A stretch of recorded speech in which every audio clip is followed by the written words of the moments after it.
All right, John Perry here. Welcome back to What's It Wednesday.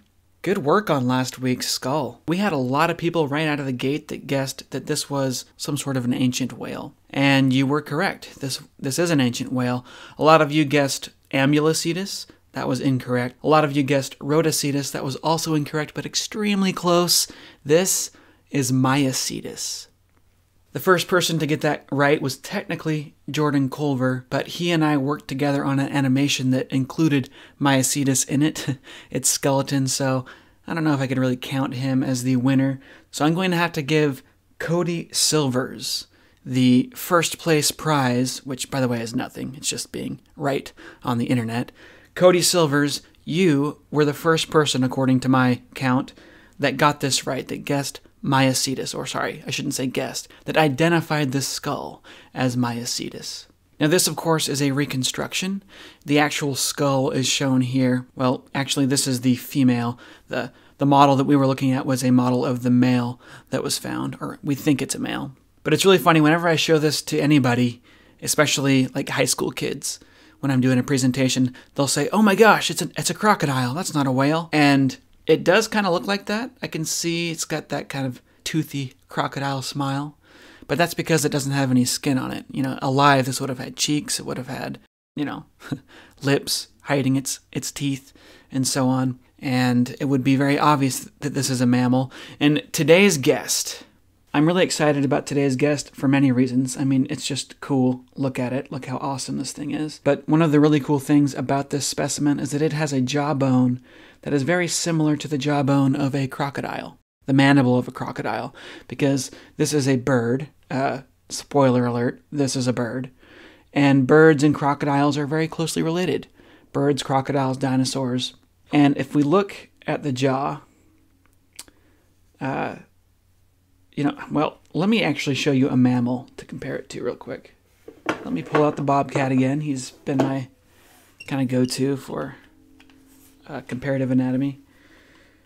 If you look at the jawbone of a mammal, as mentioned last time, it's got this structure right here called the mandibular condyle.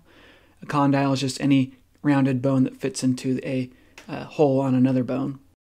And this is very different than the jawbone of a bird, because look, the jawbone of the bird, instead of having a condyle, it's got a little groove there that the skull actually sits on top of. So very, very different in anatomy between mammals and other critters, reptiles, dinosaurs, birds. I guess, technically in cladistics, birds are dinosaurs, but the really neat thing about the fossil record is that you can actually watch mammals evolve in the fossil record, and you can watch their special jaw joint form. Mammals started out as these reptile-like amniotes, and slowly became more mammal-like as time went on. Anyway, this thing is beautiful. Look at that. This guy has really good cranial kinesis as well. Remember, we looked at that on the red-tailed hawk, where the top part of the face actually bends. There's flexible bones up here. This guy is too dried out for me to bend it for you to show you how it works. You'll have to go back and watch the red-tailed hawk video if you had not seen that to watch how cranial kinesis works.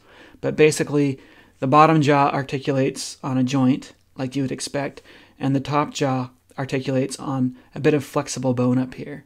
And when the bird was alive, that was very oily and more flexible, and it can bend the front of its face up and down quite a bit when it's alive, and that gives it very delicate movement of the jaw of the face. It can do a lot with its beak. This is important for birds, this extra maneuverability, because they've really lost their hands. Birds do have 3 fingers in their wings, but 2 of them are fused together, and the one that's loose is covered in alula feathers.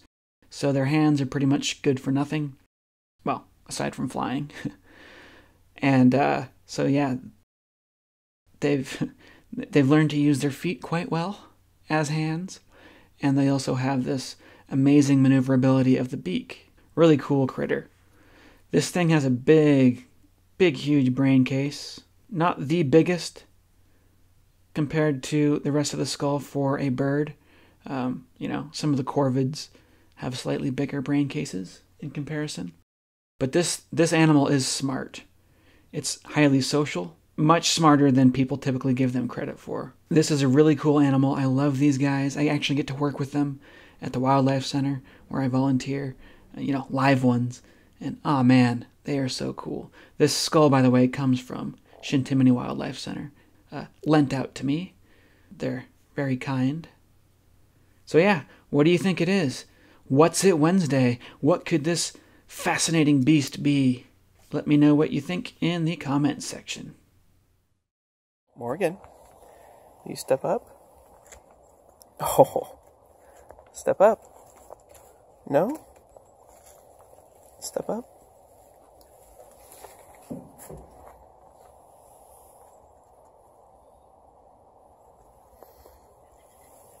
Step up. Oh, good bird. Who's a good bird, huh? Hi.